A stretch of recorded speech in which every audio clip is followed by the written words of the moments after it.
do nosso Senhor e Salvador Jesus Cristo. Muito animado, começamos bem. Convido a igreja que abra sua cópia das Sagradas Escrituras no livro do Gênesis, capítulo 9. Eu lerei dos versos 18 a 29. Então, Gênesis, capítulo 9, dos versos de 18 a 29. Então, está escrito assim na palavra do Senhor: Os filhos de Noé, que saíram da arca, foram Sem, Cã e Jafé. Cã é o pai de Canaã. São eles os 3 filhos de Noé, e deles se povoou toda a terra. Sendo Noé lavrador, passou a plantar uma vinha. Bebendo do vinho, embriagou-se e se pôs nu dentro da sua tenda. Cã, pai de Canaã, vendo a nudez do pai, fê-lo saber fora a seus 2 irmãos. Então, Sem e Jafé tomaram uma capa, puseram-na sobre os próprios ombros de ambos e, andando de costas, com os rostos virados, cobriram a nudez do pai, sem que a vissem. Despertando Noé do seu vinho, soube o que lhe fizera o filho mais moço, e disse: Maldito seja Canaã, servo dos servos a seus irmãos. E ajuntou: Bendito seja o Senhor Deus de Sem, e Canaã lhe seja servo. Engrandeça Deus a Jafé, e habite ele nas tendas de Sem, e Canaã lhe seja servo. Noé, passado o dilúvio, viveu ainda 350 anos. Todos os dias de Noé foram 950 anos e morreu. Meus irmãos, vamos orar mais uma vez. Pai, nós estamos cá como teu povo, reunidos a prestar-te culto. O nosso coração é duro, nós somos tardos a perceber corretamente a tua palavra. Pai, por isso nós precisamos do teu auxílio. Que o teu Santo Espírito opere em nosso coração. Que o teu Santo Espírito use-me para que eu possa expor a palavra em fidelidade. Dá-nos condições de perceber uma passagem tão difícil e que possamos entender a beleza da tua obra, da maneira como o Senhor trabalha em nós. Tudo isso nós oramos, pedindo e também gratos, no nome de Jesus, o nosso Senhor e Salvador. Amém. Eu não sei quantos de vocês já ouviram a expressão: a grama do vizinho é sempre mais verde. Se você já ouviu essa expressão, ou se você nunca ouviu, na verdade, a ideia dessa expressão é de que nós, como seres humanos, somos sempre tentados a olhar para as circunstâncias do próximo, a olharmos para a vida do outro e sempre acharmos que eles estão em melhores condições do que a gente. E de maneira geral, essa é a postura do ser humano. Nós temos a tendência a nos vitimizar e temos a tendência a sempre achar que o próximo tem uma vida melhor.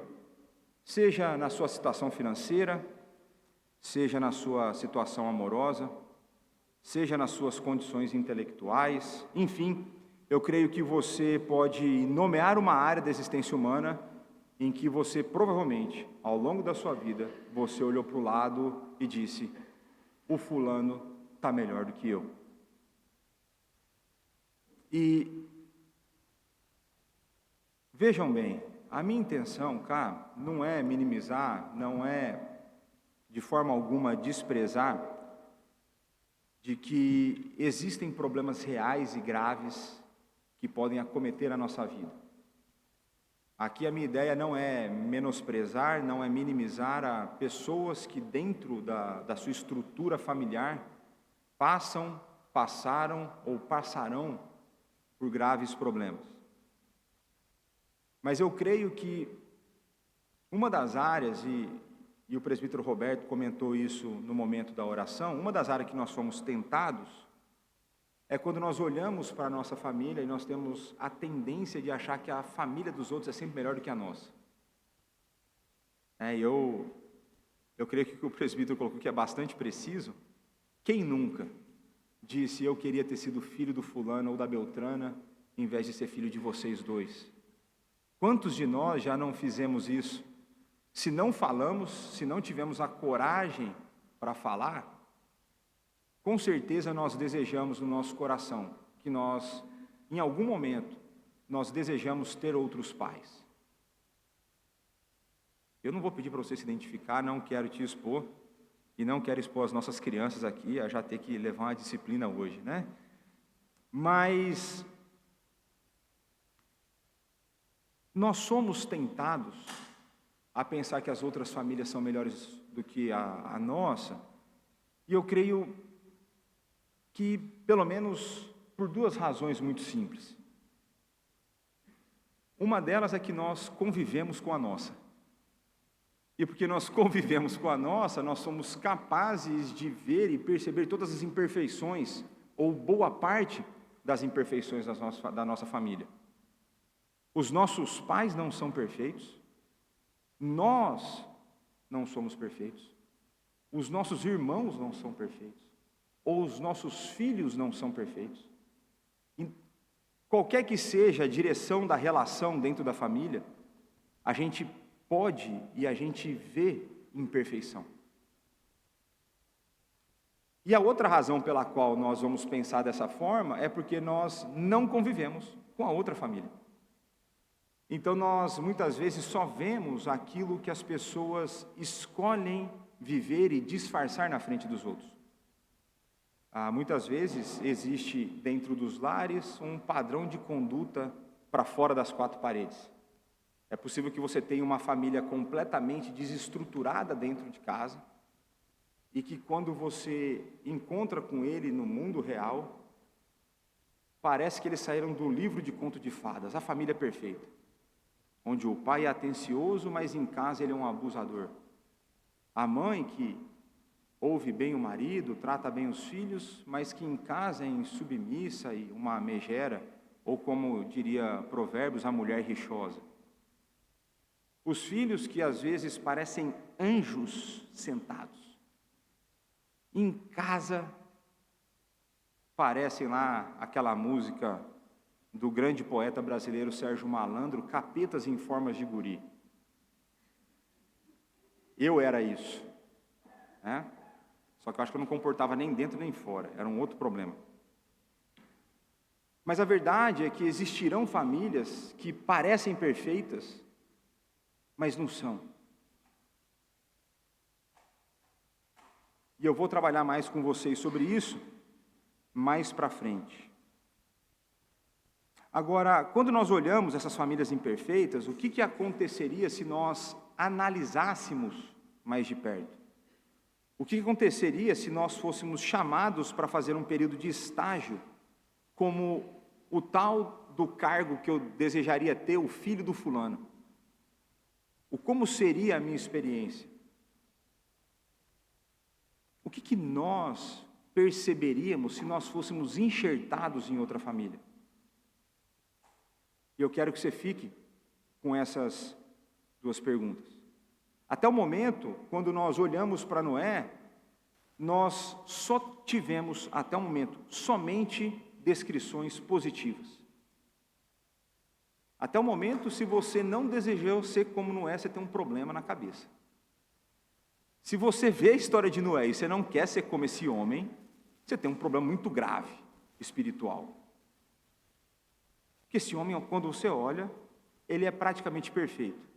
Seja antes do dilúvio, como ele foi descrito como aquele que encontrou graça diante dos olhos do Senhor, aquele que era justo, íntegro e andava com Deus, seja durante o dilúvio, onde nada de negativo é dito, ou seja após o dilúvio, toda hora Noé é descrito como em termos positivos.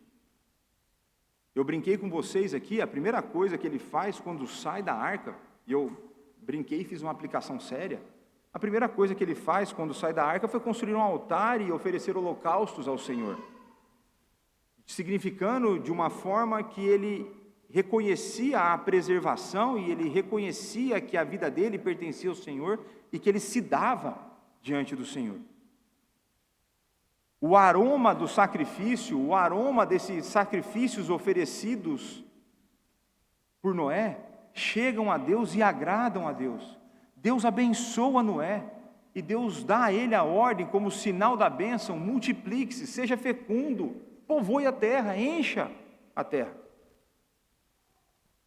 Nós vimos na última pregação que é dado a Noé a percepção, para que isso fosse propagado ao longo do tempo, da sacralidade da vida humana. Noé foi escolhido por Deus para dar início a uma nova humanidade. E por fim, Deus vai até Noé e Deus estabelece com Noé uma aliança. Se o texto bíblico não continuasse, nós seríamos tentados a adorar Noé. Nós seríamos tentados a achar, talvez, chegou aquele que tem condições de redimir. Se não fosse Gênesis 8, 21, se não fosse Gênesis 8, 21 lembrar-nos de que mesmo após a queda, o desígnio do coração do homem desde a sua infância é mau, nós poderíamos passar desatentos pelas falhas dos grandes exemplos de fé que nos são dados através das Sagradas Escrituras. Se não fosse Gênesis 8, 21, nós seríamos tentados a pensar que estava tudo perfeito para que um novo começo acontecesse, onde tudo ocorreria perfeitamente, sem nenhum problema. Entretanto, depois de um longo período sem estar em evidência, o pecado volta à tona. Quando nós olhamos para o relato do dilúvio, depois que vem o juízo, o pecado não aparece mais num certo sentido. Você não tem um relato de uma ação pecaminosa, você não tem nada sendo dito, você tem Deus derramando o seu juízo, Deus a derramar o seu juízo, o povo a obedecer a Deus, e depois, na saída, a mesma coisa. Noé oferece os holocaustos, Deus vem e faz aliança. Cadê o pecado? A gente poderia se deixar iludir. O pecado ficou para trás. Mas nós perceberemos, através desse texto, que o pecado está ativo. Que a alienação, não sei se vocês lembram dessa expressão que eu usei bastante no capítulo da queda, a alienação do pecado, a alienação que o pecado traz nos relacionamentos, ficará mais uma vez evidente. Fica claro para nós nesse texto de que a promessa de Gênesis 3,15 ainda precisaria ser cumprida. Não seria Noé essa pessoa. Nós veremos que o pecado estava a agir, e estava a agir nas duas linhagens. Nós veremos que não apenas o pecado permaneceu, como as duas linhagens permaneceram. Os descendentes da mulher e os descendentes da serpente. Então, os versos 18 e 19, os filhos de Noé que saíram da arca foram Sem, Cã e Jafé. Cã é o pai de Canaã. São eles os 3 filhos de Noé. E deles se povoou toda a terra. Uma transição começa a acontecer nesse texto. Noé continua presente, mas o foco sai de Noé e vai para seus filhos, para os seus descendentes, aqueles que povoariam a terra. Nenhuma novidade acerca de quem desceu da arca. Nós somos informados quem eram os tripulantes. Nós somos informados que eles saíram. É apenas o texto retomando para nós quem são os 3 filhos de Noé. Mas uma informação aqui é nova. Cã é pai de Canaã. E essa informação vai ser importante, porque essa informação ela é repetida algumas vezes. Então o autor está a chamar a nossa atenção para esse facto, de que Cã é o pai de Canaã. Isso não vai ser importante apenas para a compreensão do texto, mas será importante para toda a história da redenção, para toda a história do povo de Deus. Então nós temos que, se todos nós somos descendentes de Adão, todos nós também somos descendentes de Noé. É a partir de Noé e dos seus filhos que todos nós viemos à existência. Então, sendo Noé lavrador, passou a plantar uma vinha. Apesar de Noé ter iniciado uma nova humanidade, ou ter sido escolhido por Deus para isso, boa parte do que deveria ser realizado seguia o mesmo padrão criacional. Nós vimos na semana passada que algumas mudanças foram introduzidas por Deus. Nós vimos que os animais passaram a ter pavor e medo do ser humano. Nós vimos que Deus coloca isso numa maneira de preservar a vida humana, de preservar a vida animal. Essa relação fica cada vez um pouco mais estranha. E nós vimos, por exemplo, uma outra mudança regulamentada, registrada, uma mudança que eu sou grato a Deus por isso, que é a inclusão da carne na dieta humana. Deus estabelece isso como parte da dieta normal. E nós temos lá a sacralidade da vida humana sendo demonstrada para nós através da instituição da pena de morte. Então nós vemos que algumas coisas que antes para nós não estavam claras, elas são registradas e a gente consegue perceber algum tipo de mudança. E alguns dos autores vão chamar disso de que factos, ações pré-diluvianas impactaram a história.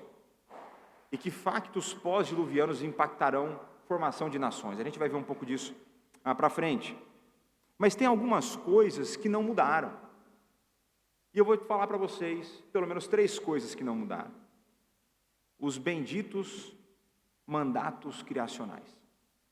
O mandato espiritual, o mandato social e o mandato cultural. Esses 3 mandatos permaneceram. E, por exemplo, o mandato espiritual, ele é cumprido por Noé assim que ele desce da arca. A adoração a Deus está lá presente, o relacionamento com Deus está lá presente. O mandato social seria cumprido através do ser fecundo, multiplicar-se e encher a terra, sem novidade. E agora nós temos Noé a cumprir o mandato cultural. Noé, lavrador, homem da terra, cultiva uma vinha. E ao cultivar a vinha, isso traz uma possibilidade, que é a produção do vinho. E o texto nos mostra que após o cultivo, Noé, bebendo do vinho, embriagou-se e se pôs nu dentro de sua tenda. Uma das coisas que eu acho maravilhosas no cristianismo, uma das coisas que eu acho maravilhosas nas Sagradas Escrituras, é de que não existe ocultação de pecado, mesmo de pessoas importantes. Quando nós lemos as Escrituras, e o cristianismo é a única religião que faz isso, ela expõe os defeitos dos seus líderes, ela expõe o defeito dos seus seguidores, ela expõe o defeito onde ele existe, para que assim fique claro de que é impossível conseguir se obter a salvação sem aquele que é perfeito. Fica claro que nós, por nós mesmos, apartados de Deus e com toda a imperfeição que nós vemos na nossa vida e naqueles que nós temos como exemplo, como Noé, nós não conseguimos. Nós precisamos daquele que é perfeito, nós precisamos daquele que a Bíblia, que aponta o defeito em todos, é incapaz de pôr algum defeito nele, porque ele é o Cordeiro de Deus que tira o pecado do mundo, porque ele viveu e vive em total perfeição. Mas nesse verso nós podemos ver também que Gênesis 6:5 e Gênesis 8:21, eles continuam a valer, eles continuam em ação. O desígnio do coração do homem é mau. Eu poderia fazer uma reflexão para que você pense nos desígnios do seu coração, e talvez alguns de vocês, nesse exato momento, o coração de vocês está com maus desígnios.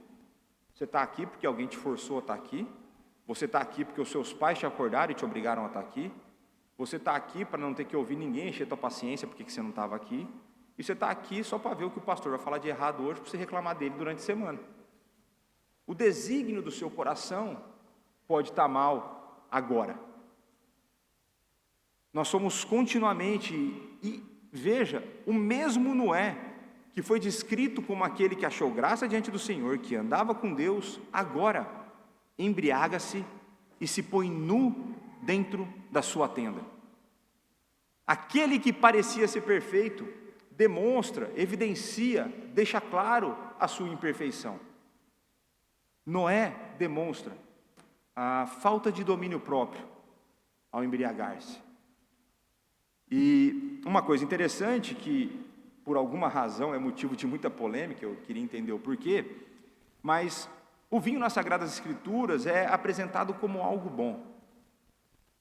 Quando nós lemos Salmo 104:15, só para dar um exemplo, para não ficar fazendo uma leitura de vários versos aqui, mas o Salmo 104:15 diz o seguinte: o vinho que alegra o coração do homem. O vinho nos é dado como algo bom. O vinho é dado ao ser humano como algo válido. Entretanto, é o abuso do vinho que é condenado.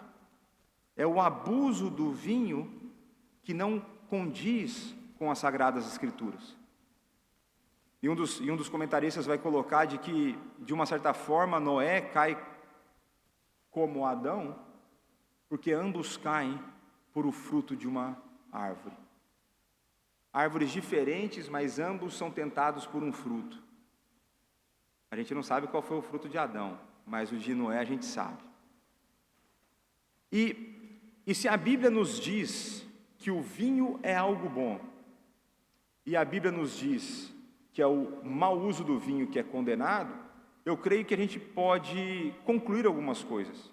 E coisas simples, e não quero ficar me delongar nisso, porque não é o objetivo dessa pregação. Primeira coisa, vinho é bebida alcoólica. Eu não sei o que você foi ensinado, o que você aprendeu, em qual tradição religiosa você passou. Mas vinho é uma bebida alcoólica dentro das Sagradas Escrituras. E aí eu quero que você pense comigo e tenha paciência comigo. Se o vinho não fosse uma bebida alcoólica, ou por que teria que ser proibido o embriaguez por vinho? Qual que é o sentido de uma ordem que é impossível que ela aconteça? Por que Deus diria para nós, não embriaguem-se pelo vinho? Ah, mas fica tranquilo porque o vinho não tem álcool. Então, primeira coisa, o vinho não tem jeito, até hoje não inventaram um processo de fermentação que não gere álcool. Então, o vinho contém álcool, o que é necessário é a moderação. E pense, por exemplo, em Efésios 5:18, e esse verso ele é um alerta para todos, seja você um defensor do uso do vinho, ou você uma pessoa que é completamente contra o vinho. Se você é completamente contra o vinho, eu só tomaria cuidado. Jesus Cristo era a favor. É só um cuidado que é importante a gente tomar. Você pode... Eu vou chegar lá. Vamos ver Efésios 5:18. Diz o seguinte: e não vos embriagueis com o vinho, no qual há dissolução, mas enchei-vos do Espírito. E aqui é importante, e tem a ver muito com a postura de Noé, de que nós não somos proibidos de tomar vinho, mas nós somos proibidos de nos embriagar. E o contraste do texto é de sermos cheios do Espírito. E esse texto é importante que a gente fique atento para não ter uma interpretação equivocada de que ser cheio do Espírito é como se fosse possível que nós tivéssemos mais ou menos do Espírito na nossa vida. Então tem um dia que Deus derrama mais, aí eu fiquei mais cheio. E um dia que tem menos, estou mais vazio. Como se fosse possível que o Espírito entrasse e saísse de nós, ou como se fosse possível que o Espírito nos preenchesse de maneira incompleta. A ideia de ser enchei-vos do Espírito é a ideia de que não eu tenho mais ou menos da unção do Espírito, mas de que o Espírito controla mais ou menos a minha vida. Não tem a ver com quantidade, tem a ver com a ação do Espírito na nossa vida. E aí uma coisa importante, de que se no vinho tem dissolução, no Espírito não há dissolução. Então, o oposto da embriaguez é a sobriedade, o oposto da embriaguez é o domínio próprio, o oposto da embriaguez é estar cheio do Espírito. Agora, é possível que você esteja cheio do Espírito e você tome meia taça de vinho. Eu não sou um grande tomador de vinho, tomo pouquíssimas vezes no ano, mas é possível e que você continua com o Espírito agindo na sua vida. O que o álcool vai fazer, se você ingere em grandes quantidades, é tirar de você os filtros que você deveria ter. Ele vai tirar de você o domínio que você deveria ter, a ação do domínio próprio. Então pensem sobre isso. E aqui eu creio que a aplicação ela é bastante parecida com a que foi do sangue na pregação passada. E o que eu quero dizer com isso? Se você toma o seu vinho, tome-o, consuma a sua bebida dentro dos limites e muito longe da embriaguez. Não tenta descobrir qual é o limite da embriaguez, para bem antes. Para bem antes. Toma o tanto que se o policial te parar na rua, nem vai afetar nada. Pare antes. Agora, se você, por algum motivo na sua vida, você não quer, pastor, meu pai foi alcoólatra. Te entendo. E te entendo mais do que você imagina. Então não toma. Agora, não faça dos cuidados que você tem na sua vida uma proibição na vida dos outros. Nós não temos o direito de proibir na vida dos outros aquilo que Cristo não proibiu. A gente não tem esse direito. Paulo fala para Timóteo tomar um vinho para ajudar com o estômago. O Senhor Jesus Cristo usa vinho na instituição da Santa Ceia. Então a gente não pode ir contra algumas coisas. Eu posso escolher não usar. E aí você está tranquilo, não tem problema. Então é importante nós termos maturidade na fé para que nós consigamos lidar com aqueles que pensam diferente de nós e para que nós não imponhamos coisas que vão além das Sagradas Escrituras. Nós não temos esse direito. Então, quem consome, não despreze quem não consome. Quem não consome, não despreze quem consome. Vivamos em paz e harmonia, respeitando uns aos outros. Agora, um dos comentaristas que eu tenho utilizado, ele faz uma correlação importante sobre 3 itens que aparecem nesse verso: embriaguez, nudez e santidade. Olha só o que ele fala. Claramente, a não sobriedade era considerada incompatível com a santidade. A embriaguez, em particular, é depreciada, especialmente quando leva à autoexposição. A ideia de autoexposição aqui, a nudez. E o seu castigo é usado pelos profetas como imagem do juízo divino. Descobrir-se, se pôr nu, como Noé fez na tenda, é considerado não só publicamente degradante, mas incompatível com viver na presença de Deus. Então a nudez nas Sagradas Escrituras, ela tem uma conotação muito forte. A nudez é somente para dentro do casamento.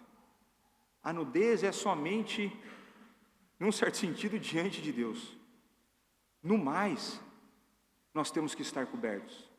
No mais, nós temos que ser modestos. E aqui, vou fazer uma aplicação que eu não tinha pensado, mas pense na nudez, na sua manifestação menos visível, que é você não ser modesto na sua vestimenta.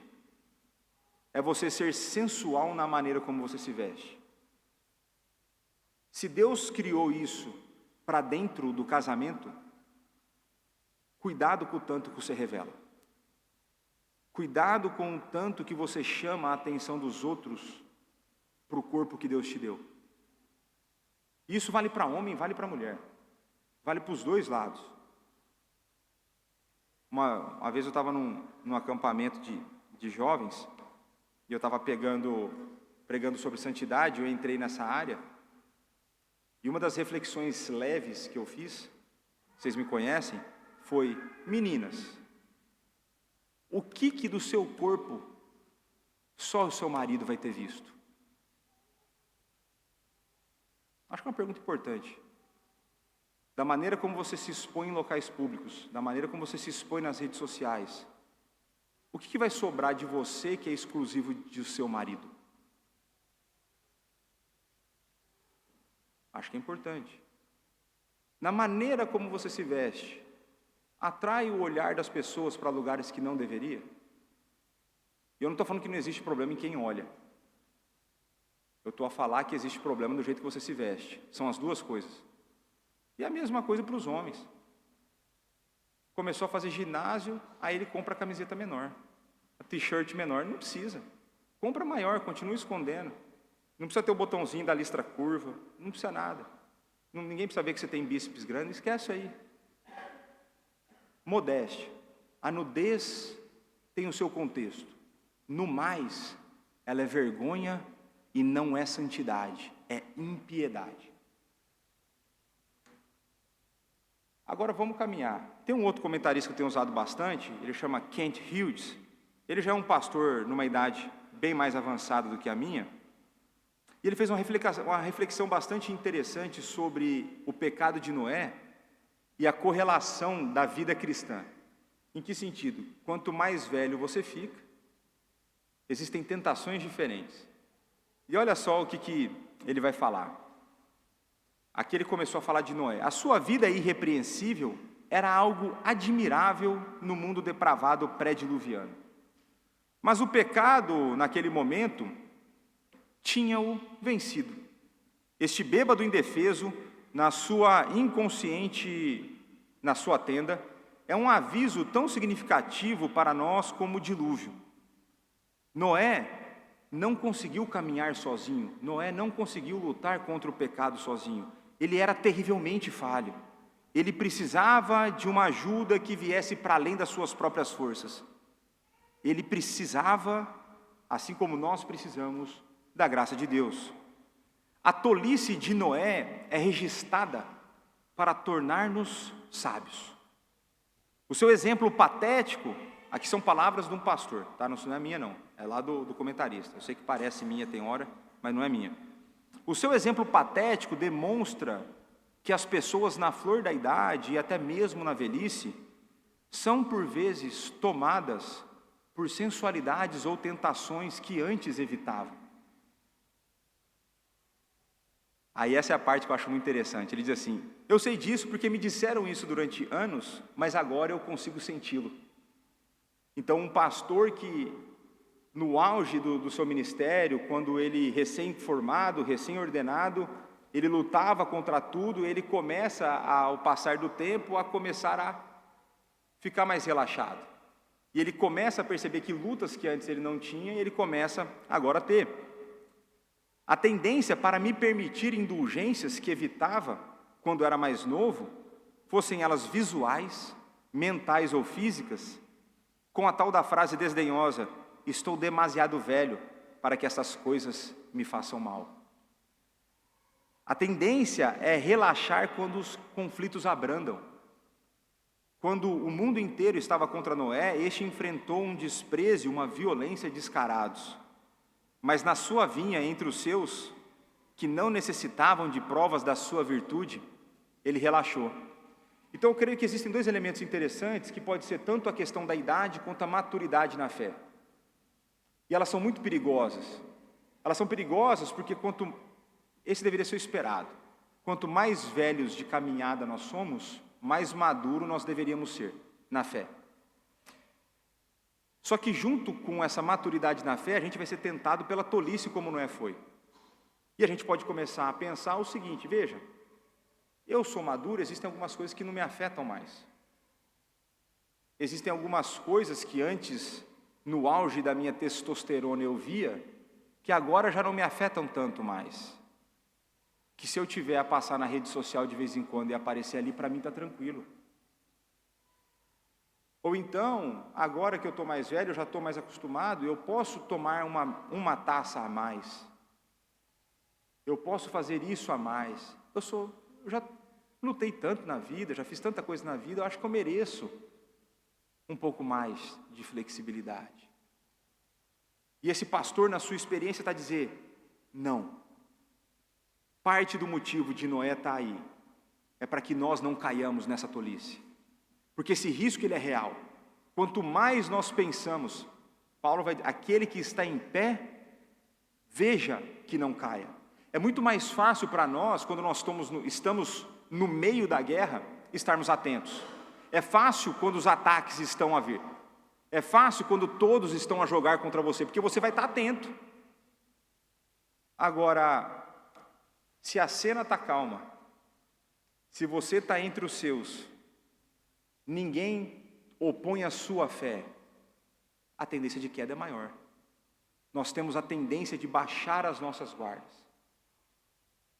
E quando nós baixamos a guarda, o inimigo está ao derredor, rugindo como leão, doido para te devorar. E ele devorou Noé. Não estou dizendo que Noé perdeu a salvação, não estou, nada disso. Mas ficou manchado. Está manchado. É a mesma coisa para nós. Mas vamos lá. O fracasso de Noé é testemunha dos perigos que aguardam os fiéis com o passar dos anos. A sua lamentável falta de vontade é um apelo à vigilância. Mas ainda mais, as Escrituras registram cá a queda de Noé, para nos instruir de que este grande pré-diluviano, que tanto honrou a Deus, era um homem falho, um pecador, e portanto necessitado de graça contínua. O pecado veio com ele para o novo mundo. A situação humana sobreviveu intacta. A depravação continua sendo total. Esta era a realidade dolorosa do novo mundo. E aqui eu quero fazer uma pequena reflexão, nós vamos entrar numa sessão aqui de 2 reflexões. A primeira delas é o seguinte: pense na forma como Noé fora descrito até antes do seu pecado. O quanto daquilo pode ser dito sobre você? Essa é a primeira pergunta. Se você fizer uma autocrítica, como eu faço a minha, eu vou saber que aquilo não se aplica a mim. Eu estou longe do padrão que Noé viveu. E se ele caiu num pecado tão tolo, quanto mais eu posso cair na tolice dos desejos desordenados do meu coração? Se Noé caiu, que tamanho que tem que ser a minha e a sua vigilância?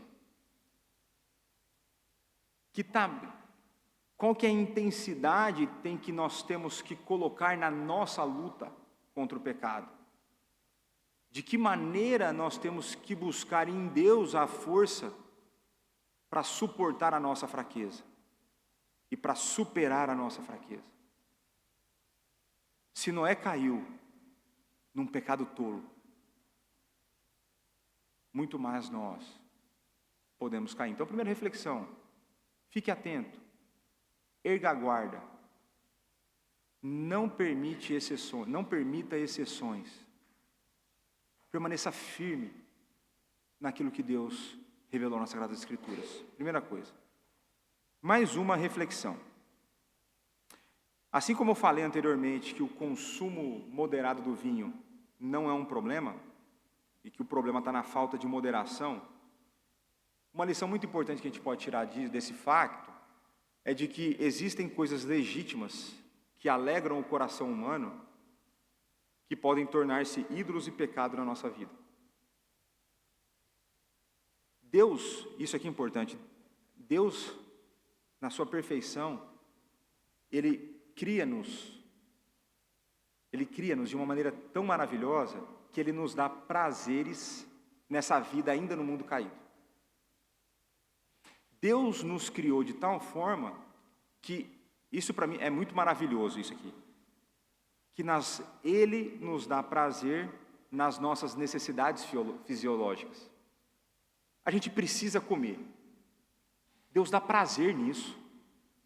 Deus criou a nossa língua, consegue sentir acho que são 6 tipos. Tem um novo lá que é o umami, é umas coisas que eu gosto de comida, né? Então tem lá um negócio novo na língua lá que a gente não sabia antes, que a gente consegue sentir esse sabor. Então Deus nos dá prazer no alimento e a gente precisa comer. Deus nos dá prazer na bebida e a gente precisa beber. Aqui água, suco, cola não precisa, mas às vezes é bom, né? E assim tantas outras coisas na nossa vida, Deus nos dá prazer. As que eu acho mais absurdas, esvaziar a nossa bexiga, Ele nos dá prazer nisso. Não tem nada melhor do que esvaziar a bexiga quando você está apertado. Não tem, gente. É o que você precisa naquela... E Deus dá prazer nisso. É maravilhoso. É maravilhoso. Não vou dar o número 2 aqui, o exemplo, minha esposa está me olhando torto aqui. Parei no exemplo. É maravilhoso. É maravilhoso. Agora, pode a bebida se tornar um problema na nossa vida? Pode a comida tornar-se um problema? E aqui eu não estou falando de obesidade. Eu estou falando de glutonaria. Porque tem magro glutão. Eu era um magro glutão. A minha estrutura física era igual ao do Miguel, meu amigo Miguel. Eu era igual ao Miguel. Eu tinha, aquela estrutura. Depois conversa com ele, você vai ver como que eu era. E eu comia e não engordava. Eu comia mais do que eu precisava. O nome disso, glutonaria. Você vai para o rodízio. Qual que é o teu prazer no rodízio? Não é comer o que você tem que comer, é dar prejuízo para o dono do restaurante. Olha a loucura disso. Ou você nunca pensou nisso? Por que você conta quantos pedaços de pizza você comeu no rodízio? Só para vocês pensarem. O que eu quero dizer é que vão existir então coisas legítimas na nossa vida que podem se tornar ídolos e nos desviar dos caminhos do Senhor. Filhos podem ser esses ídolos. Os estudos podem ser esses ídolos. O emprego, o cônjuge, a família. Existem coisas tão boas que Deus nos dá e que nós podemos fazer um mau uso. Isso pode tomar um espaço no nosso coração que rouba a nossa devoção de Deus e leva para um outro lugar que não nos trará bons resultados. Agora, avalie como que você tem lidado com as suas paixões desordenadas. Olha para o seu coração. Você tem cedido às suas paixões ou você tem as levado até Cristo? Você tem lançado sobre Ele ou você tem fugido dele com as suas paixões desordenadas? Como que tem sido isso na sua vida? Então essas são as primeiras reflexões do dia. Mas vamos lá. Cã, pai de Canaã, vendo a nudez do pai, fê-lo saber fora a seus 2 irmãos.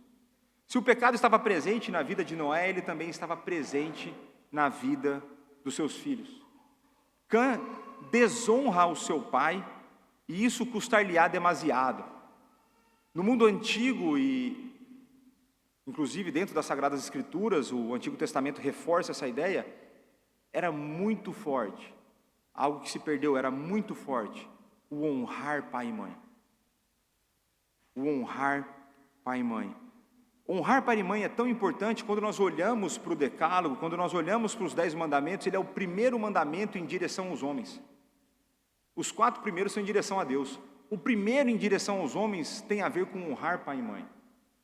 Isso vem antes do homicídio, isso vem antes da cobiça, isso vem antes do adultério, vem antes de tudo isso. Honrar pai e mãe. E quando a gente olha para o texto, a gente sabe que Cã não honrou seu pai.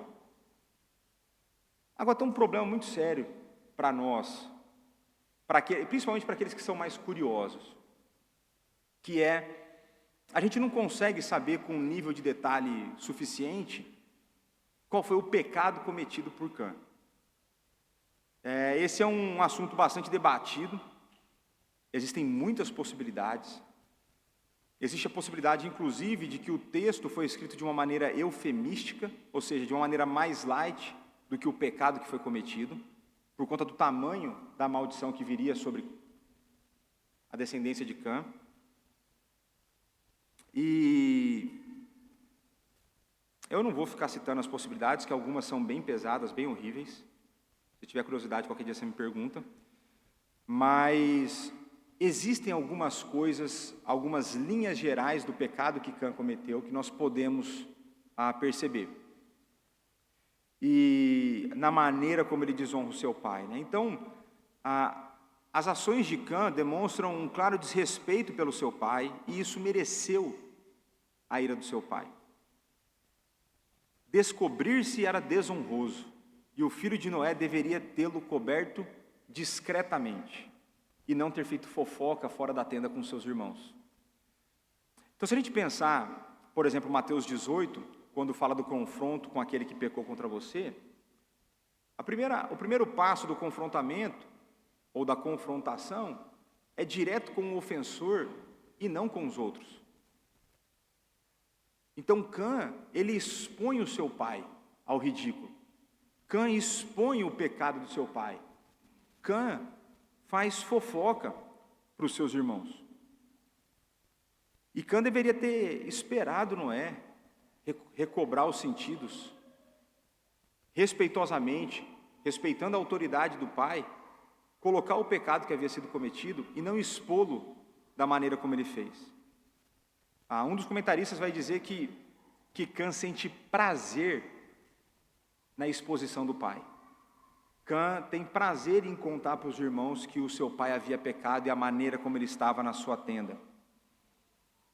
E Cã, ele cumpre, né, o que Provérbios 17:9 diz, né, o que encobre a transgressão adquire amor, mas o que traz o assunto à baila, o que põe na roda, o que espalha a fofoca, separa os maiores amigos. E foi isso que aconteceu com ele foi separado.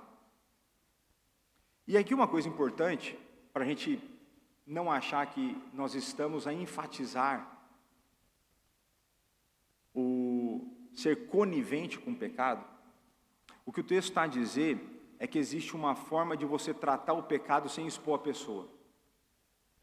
Então aquilo que aconteceu privadamente é tratado privadamente. Então aquilo que não aconteceu aos olhos públicos não precisa ser exposto aos olhos públicos, mas precisa sim ser confrontado. Exemplo, se o conselho recebe uma denúncia para a disciplina eclesiástica de alguma pessoa em que ela cometeu um pecado, vamos supor aqui, exemplo aleatório que eu não pensei previamente nisso. A pessoa pegou um dinheiro emprestado de um irmão e não quer pagar, mas isso está só entre o ofensor e o ofendido. O conselho vai tratar desse assunto e se a disciplina for necessária que ela seja aplicada, ela não vai ser comunicada aqui publicamente para os irmãos. Por quê? Porque o pecado aconteceu em secreto. Agora, vamos pegar um outro exemplo. Você foi dar uma volta no shopping presbiteriano durante a semana e você encontra o irmão da igreja com uma outra rapariga que não é a esposa dele. Aí vou dar a dica, se você vir isso acontecer, você tira a foto. Porque vai ser importante na hora de fazer a denúncia, para você ter evidência de que não é fofoca, mas é um facto que aconteceu. Isso aconteceu publicamente. Como que vai ter que ser a disciplina desse caso? Pública. Então Cã, ele erra quando ele expõe, e eu quero que você pense o seguinte: quando você expõe a pessoa, o pecado da pessoa publicamente, se ela arrependeu-se, a imagem fica ou não associada à pessoa, ainda que ela tenha se arrependido? Fica associado. Vamos supor que essa pessoa foi o único pecado de Noé registrado, não é o único pecado que ele cometeu, mas é o único. Para o resto da vida, esse pecado ia ficar associado à imagem dele. Agora, se a pessoa se arrependeu, mudou de vida, o quão ruim é para a imagem dela isso?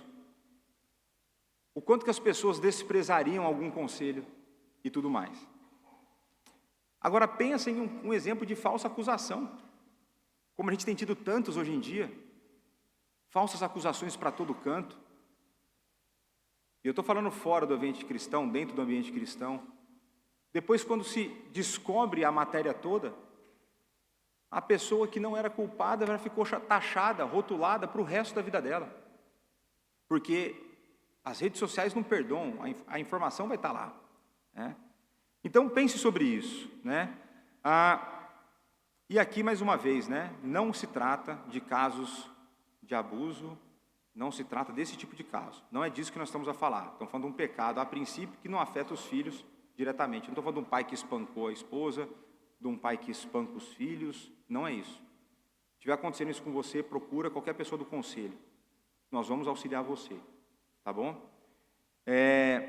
Uma outra coisa importante que esse trecho traz para nós é de que os nossos pais são humanos. Não sei se você sabia disso. E pelo fato de eles serem humanos, eles têm pecado e eles são imperfeitos. E que a imperfeição dos nossos pais não justifica a nossa desonra e a nossa fofoca. A imperfeição dos nossos pais mostra para nós a humanidade deles. E porque você, se Deus quiser, vai ser pai um dia e você vai sentir na pele o que é ser um pai imperfeito. Você acha que você é muito melhor do que seu pai? Talvez você não seja. Você acha que você é muito melhor que sua mãe? Talvez você não seja. Você vai sentir na pele isso aí. E você, e eu falo isso principalmente para os mais novos, né? É muito comum você reclamar dos seus pais. É muito comum você falar entre amigos o quão mal o seu pai é, o quão ruim o seu pai é. Será que é isso tudo? Será que são só defeitos? Eu acho que vale a pena refletir sobre isso, né? E um outro detalhe, problema entre os pais não deve se tornar um problema para os filhos. Tem muito pai que fica fazendo joguinho, fazendo cabeça de criança, isso aí está errado. Se você tem um problema com o seu cônjuge, a relação do seu cônjuge com o seu filho é outra, não é a mesma que a sua. É possível que o teu cônjuge te maltrate e seja um outro tipo de pai do que ele é marido. Então não misture as coisas. Então vamos seguir. Então, Sem e Jafé tomaram uma capa, puseram-na sobre os próprios ombros, e andando de costas, rostos desviados, cobriram a nudez do pai, sem que a vissem. Então esse verso ajuda-nos a colocar em perspectiva o pecado de Cã. Porque se seus irmãos são apresentados aqui como aqueles que agem corretamente, eles estão a agir de maneira oposta ao que Cã agiu. E qual é o ponto? Eles não viram a nudez. Então o pecado de Cã não é tão grotesco como alguns comentaristas vão propor. Porque os seus irmãos se esforçaram para não ver a nudez, simplesmente isso. Entraram fazendo moonwalk, Michael Jackson, colocaram o negócio aqui, foram de costa, andando e cobriram o pai com o rosto virado. Também não sei quem quer ver um velho nu, mas é uma outra história. Cada um com as suas loucuras aí. Mas olha só, um comentarista judeu, ele fala o seguinte, se a cobertura foi uma solução adequada, segue-se que o delito se limitou à visão. Os elaborados esforços de Sem e Jafé fizeram para evitar olhar para o pai, demonstram que foi apenas isso que Cã fez e nada mais. Então existe para mim aqui a questão de que Cã é mais a questão do que ele vê e a maneira como ele expõe ao pai ao ridículo, do que qualquer outra coisa, né? Agora vocês lembram que eu comento de que as narrativas hebraicas não possuem muitos detalhes, mas quando esses detalhes aparecem, eles são importantes para nós? Então aqui, o pecado de Cã é pouco detalhado. Fala assim, Cã viu e fofocou. Agora veja o quão detalhada é a ação dos irmãos. Eles pegam a coberta, eles põem sobre os ombros, eles entram de costas, com os rostos desviados, e não veem a nudez. Então, esse ritmo da narrativa, ele fica mais lento. É como se a gente saísse de um ritmo de uma grande metrópole e a gente fosse para uma aldeia pequenina. O ritmo é menor, a velocidade é menor, a nossa atenção está a ser redirecionada para o que está a acontecer. E esse ritmo mais lento permite ao ouvinte não apenas refletir sobre a modéstia desses filhos, mas também a visualizar a estranheza da sua tarefa. Entrar de costas numa tenda, tentando cobrir o pai adormecido, sem olhar para ele, deve ter sido uma operação um tanto complicada. Eu também acho que ele não queria né? Não queria tocar o pai, enfim. Então, diante da nudez produzida pelo pecado, Sem e Jafé imitam a Deus, e assim como Deus revestiu Adão e Eva, Sem e Jafé cobrem o seu pai. A postura de piedade, a postura que imita a Deus e honra o pai, é tomada por Sem e Jafé. E uma coisa interessante que a gente pode extrair disso é o esforço que os dois fazem para honrar o pai. O pai estava errado? Estava. Agora, existe um esforço intencional e deliberado para que os pais sejam honrados. E eu creio que isso é muito importante para nós. Quando eu penso no momento da minha vida que eu estou, né? Espero que eu já tenha passado dos 50% do meu tempo aqui na Terra. Você começa a pensar de que maneira eu vou ter que honrar os meus pais. Eu muitas vezes sou tentado a levar minha vida egoísta e não dar atenção para eles, a não ligar para eles, a não conversar com eles. Na minha correria, nas preocupações que eu tenho, eu sou tentado a querer gastar o meu dinheiro só com a minha família e esquecer que os meus pais podem precisar de cuidado. Existe um esforço que precisa ser feito na maneira como a gente honra os nossos pais quando nós falamos sobre eles para os outros. Meus pais foram longe de serem perfeitos.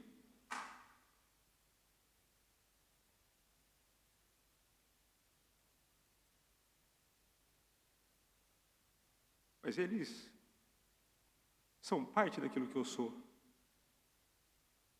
A maneira como eles me amaram, independente das imperfeições.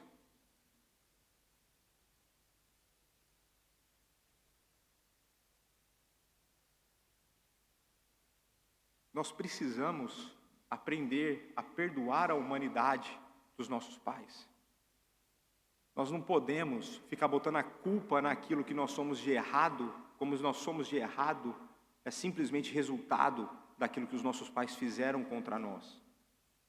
Aquilo que você faz de errado é uma decisão intencional e deliberada sua, que pode ter sido influenciada ou não por aquilo que seus pais fizeram contra você. Mas eles não têm a palavra última. Normalmente, quem está no grupo dos homens sabe a maneira como eu falo do meu pai, o quanto eu me divirto com as coisas que ele fazia comigo, ou na maneira como ele me educou com os métodos um tanto não ortodoxos. E agora, meu pai pecou contra mim? Muito. Contra a minha mãe pecou contra mim? Muito. E eu contra eles? Agora, cabe a nós os esforçarmos-nos para honrar os nossos pais. O parar de colocar a culpa neles como se eles fossem culpados pela pessoa que você escolheu ser. Tanto é que você vai ter dentro da mesma casa, diante das mesmas circunstâncias, uma pessoa que vai para frente e outra que vai para trás. Pessoas que fazem decisões completamente distintas. Mas vamos avançar. Então, Sem, Jafé e Cã, 3 irmãos, mas apenas 2 linhagens. O dilúvio trouxe um novo início para a humanidade, entretanto, ainda não era o cumprimento de Gênesis 3,15.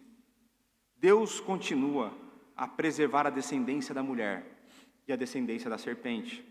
Essas 2 linhagens continuam em conflito. Conflito esse que tomaria cada vez mais maiores proporções. Passado algum tempo, despertando Noé do seu vinho, soube o que lhe fizera o filho mais moço e disse: maldito seja Canaã, seja servo dos servos a seus irmãos. E uma coisa interessante aqui, que mais uma vez nós somos poupados de alguns detalhes da narrativa. A gente não sabe como que Noé descobriu o que aconteceu. Porque o texto diz que ele estava inconsciente, ele tinha tomado, não era pouco não. Foi muito vinho do Porto que ele tomou lá. Ele errou a taça, né? Ele errou a taça do vinho do Porto. E a gente não sabe como que Noé veio a saber dos factos. Mas a gente sabe que ele reagiu ao pecado e ele reagiu de maneira proporcional e maneira correta. O texto não condena a reação de Noé. E uma coisa interessante, não sei se você reparou, que quem que pecou? Foi Cã. Quem recebeu a maldição foi Canaã. Quem recebeu a punição foi o filho mais novo de Cã. E aí a gente tem mais uma vez um tópico de grande debate no meio cristão do porquê que Noé amaldiçoou a Canaã e não a Cã. Por que ele não manda a maldição direto naquele que cometeu a ofensa? E aí eu vou trazer para vocês algumas possibilidades, né? A primeira possibilidade, proposta por um rabino, destaca que Deus tinha recentemente pronunciado a sua bênção sobre Noé e seus filhos, de modo que Noé não podia desdizer a promessa divina. Se Deus abençoou, que poder tenho eu para amaldiçoar? Essa é a primeira leitura. Aí, se ele não tinha ninguém para amaldiçoar, amaldiçoou o filho. Aí vai ao neto. Em segundo lugar, pode muito bem haver um elemento de castigo espelhado. Foi o filho mais novo de Noé que pecou contra ele, e por isso o filho mais novo de Cã é o que recebe a maldição. Em terceiro lugar, alguns comentaristas vão dizer que Noé olhou para Canaã, e aí veja como envolve uma certa especulação, e viu em Canaã os traços comportamentais do pai. Tem uns filhos que parecem mais com o cônjuge, com o pai do que com a mãe, ou com a mãe do que com o pai, em termos comportamentais, não estético. E quando a gente olha as nações, a gente vai ver no capítulo seguinte, no capítulo 10, as nações que descendem de Cã: Cuxi, Egito, Put e Canaã. E ora, os cananeus são notórios em todo o antigamento pelas suas práticas sexuais absurdas. E Levítico vai mostrar que tanto o Egito como Canaã como povos de hábitos abomináveis. Olha que descendência legal de Cã. Veja como que a maldição que Noé profere vai se cumprir ao longo da história. A indiscrição de Cã para com seu pai pode ser facilmente vista como um tipo de comportamento posterior dos egípcios e dos cananeus. A maldição de Noé sobre a Canaã representa, portanto, a sentença de Deus sobre os pecados dos cananeus, que o seu antepassado Cã tinha exemplificado. Então você vê a linhagem da serpente se propagando com práticas similares, e Deus então pune através dessa maldição. Assim como as bênçãos de Sem e Jafé olham para o horizonte temporal, para o futuro, e nós veremos aqui as bênçãos decorrentes de ter Sem e Jafé debaixo de Sem. A gente vai ver isso muito interessante, a leitura que os comentaristas fazem. Isso acontece também com Cã.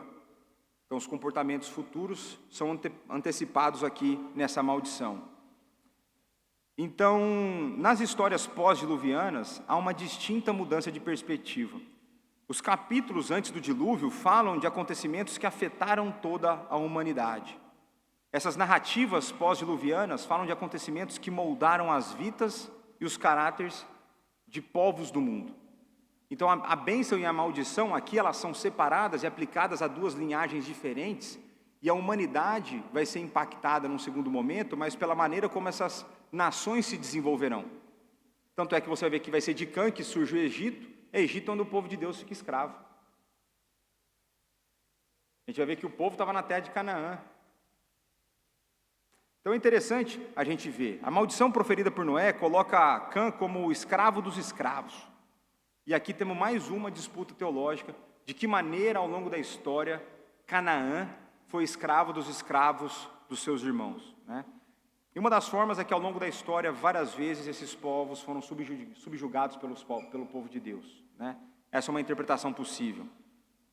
Verso 26, e ajuntou: bendito seja o Senhor, Deus de Sem e Canaã, lhe seja servo. Assim como nos surpreendemos pelo fato de Canaã ter sido amaldiçoado e não Cã, agora nós temos que Deus é bendito e não Sem. A bênção não é direcionada para o nome de Sem, mas é direcionada ao Deus de Sem. O mais notável aqui é que é usado o nome do Deus da aliança, sugerindo então que Sem já tinha um compromisso e já estava numa relação de aliança com Deus. Então, a ideia de que Sem é então o representante da descendência da mulher. Quando Deus estabelece o pacto com Noé e com a criação e com seus filhos, a gente vê que Sem responde positivamente a essa abordagem divina. Essa relação especial com Deus é de facto maior e a mais elevada bênção que alguém pode experimentar.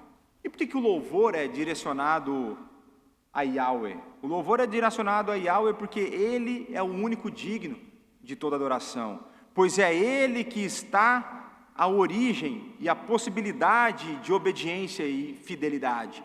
É dele que surge a fidelidade de Sem.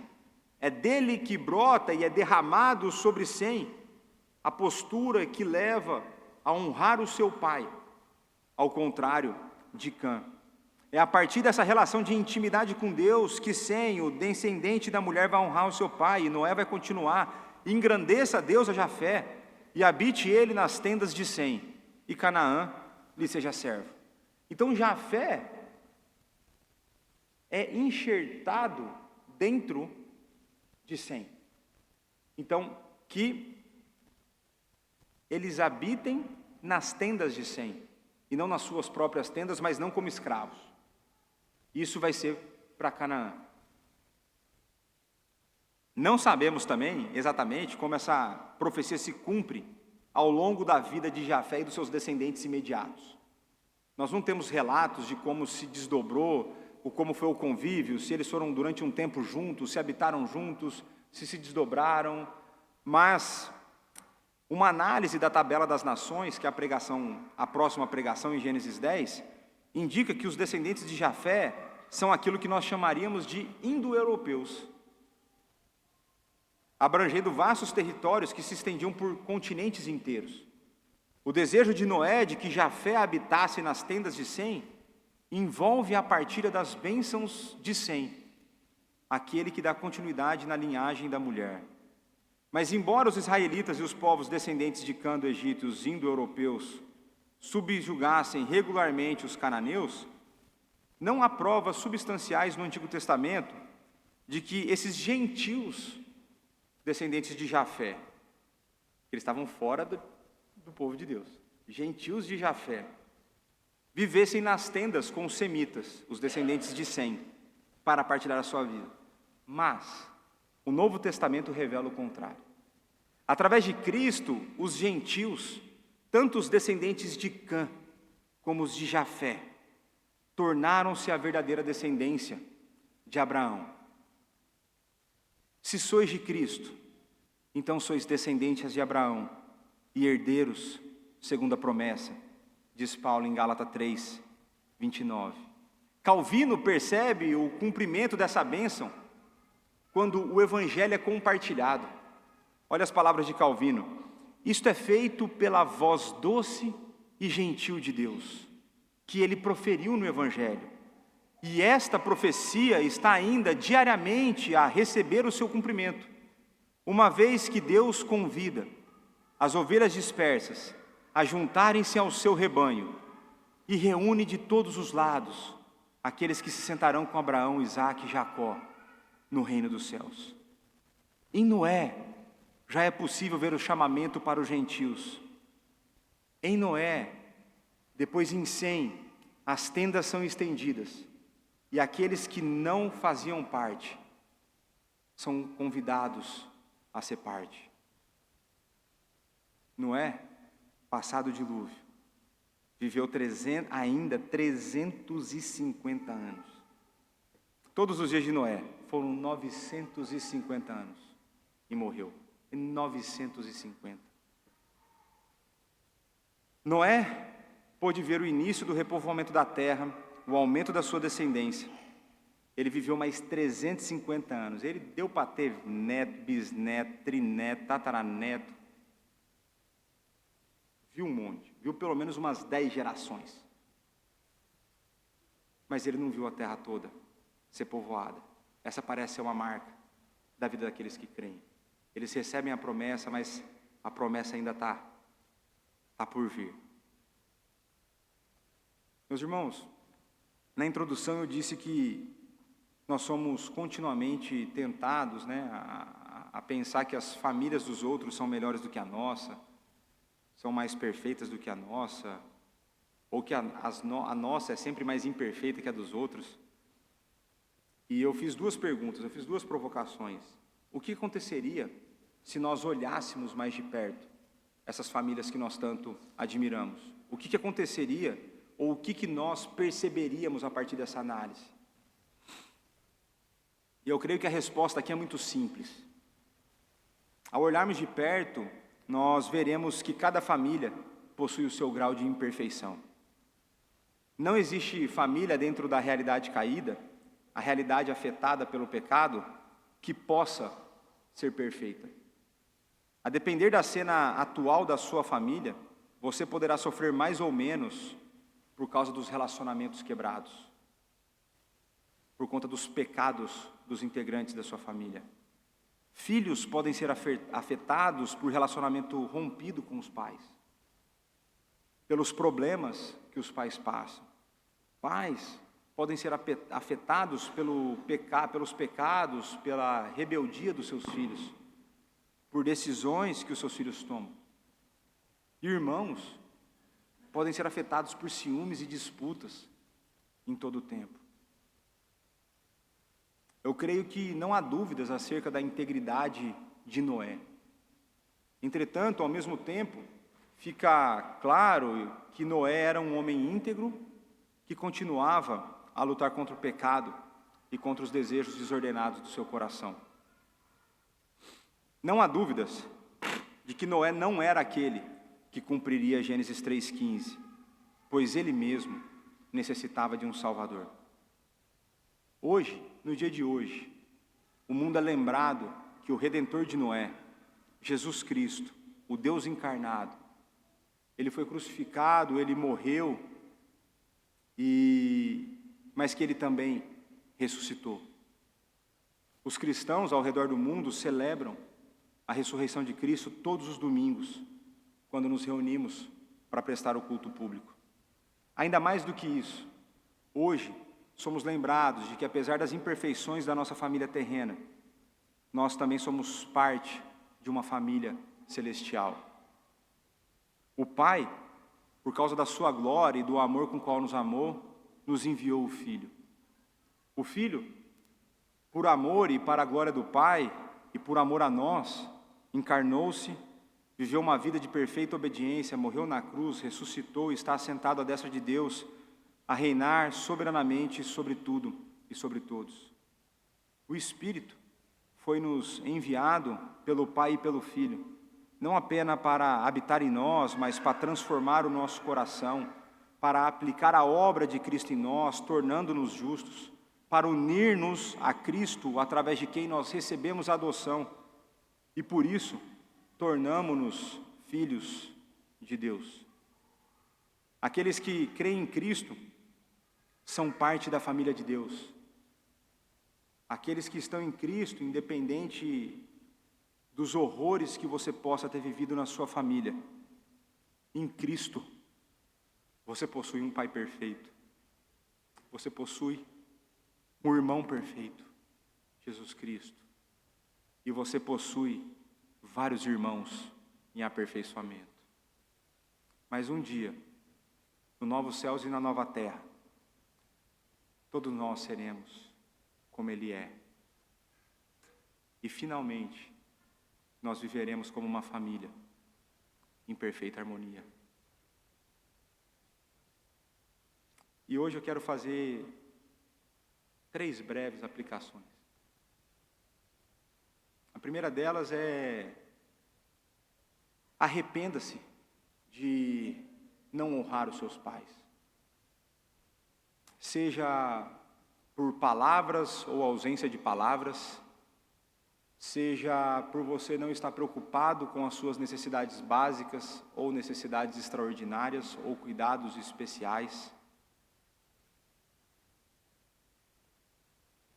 Seja porque um dia você achou que era justo falar mal deles por conta do mal que eles fizeram contra você. Arrependa-se disso. Peça perdão a eles pela maneira como vocês continuamente não têm os honrado. E se esse relacionamento está rompido, restabeleça. Naquilo que depender de vós, tede paz para com todos. Segunda aplicação: perdoe os seus pais, perdoe seus irmãos. Vou ter que usar uma das boas frases do pastor Hernandes. O não perdoar é você tomar uma dose de veneno esperando que o outro morra. Quando você não perdoa, quem sofre é você, independente se a outra pessoa reconhece o pecado ou não. Pense quanto dos seus pecados foram perdoados em Cristo, sem você nem perceber que você os comete. Perdoe seus pais. Muitas das vezes eles erraram tentando fazer o certo. Mas ainda que eles tenham errado fazendo mal, você não precisa pagar pelo pecado deles. Se livre desse fardo que é carregar o ódio por alguém. Busque em Deus direcionamento em como é possível honrar pessoas que às vezes são grotescas e horríveis. Lembre-se, você não era e você não é digno do amor de Deus. Mas Cristo morreu em seu lugar, mas Cristo conquistou isso por você, mas Cristo fez com que Deus perdoasse uma pessoa horrível como você é. E por fim, ame e viva intensamente a sua família espiritual. A Bíblia nos diz que há amigos mais chegados que irmãos. O vínculo que nós temos em Cristo suplanta em muito o vínculo do sangue biológico. O sangue que foi derramado na cruz torna-nos mais família do que a família biológica. É possível que você não encontre parentes biológicos no novo céu e na nova terra, mas os seus irmãos da fé estarão lá. Usufrua daquilo que você terá na eternidade. Viva uma vida alegre de amor no meio do povo de Deus. Porque se você não gosta deles aqui, você está achando que você vai gostar lá? Talvez nem para lá você vá. Viva intensamente como família de Deus. E é com um coração contrito, eu creio que quem de nós pode dizer que nunca desonrou os pais? Quem de nós pode dizer que nunca desonrou o nosso Pai Celestial? Eu não sei vocês, mas eu sou tomado por uma sensação de indignidade, incapacidade de viver a vida que eu preciso. E é por isso que no dia de hoje, a gente pode se alegrar por conta dessa mesa. E é com o coração quebrado, mas ao mesmo tempo confiante na obra de Cristo, que eu espero que você se achegue a essa mesa.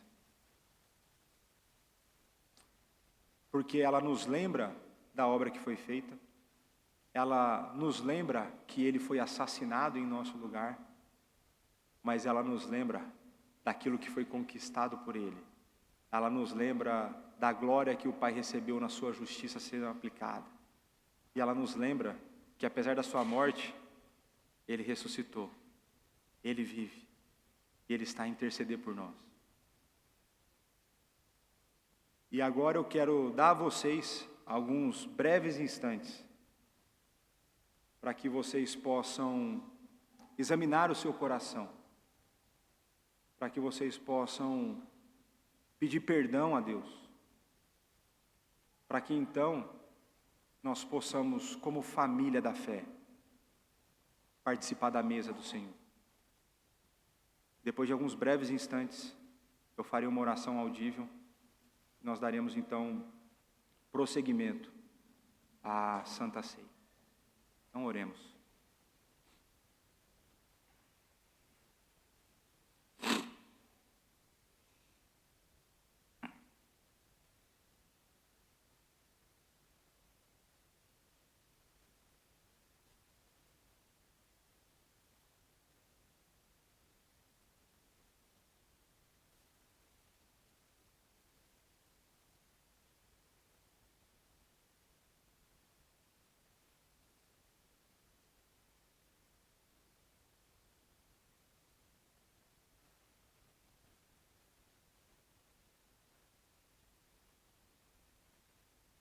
Pai, nós nos achegamos a Ti através do nosso Senhor e Salvador Jesus Cristo, o nosso mediador, aquele que intercede por nós, o Cordeiro que tirou o pecado do mundo.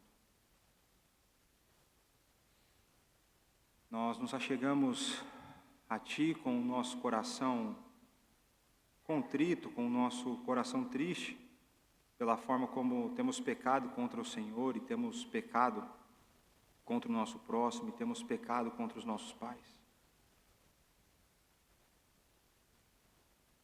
Nós vivemos numa sociedade que cada vez mais valoriza menos a autoridade paterna, materna. Dá-nos um coração que não se conforma com isso, mas um coração que segue as Sagradas Escrituras. Dá-nos um coração disposto a honrá-los. Dá-nos um coração disposto a perdoá-los. Dá-nos um coração que ama a nossa família espiritual. Dá-nos o experimentar da ação sobrenatural do Teu Espírito a perdoar aqueles que nos ofendem. É possível, provável que irmãos nossos, Pai, cá presente, tenham passado situações horríveis nas mãos daqueles que deveriam protegê-los.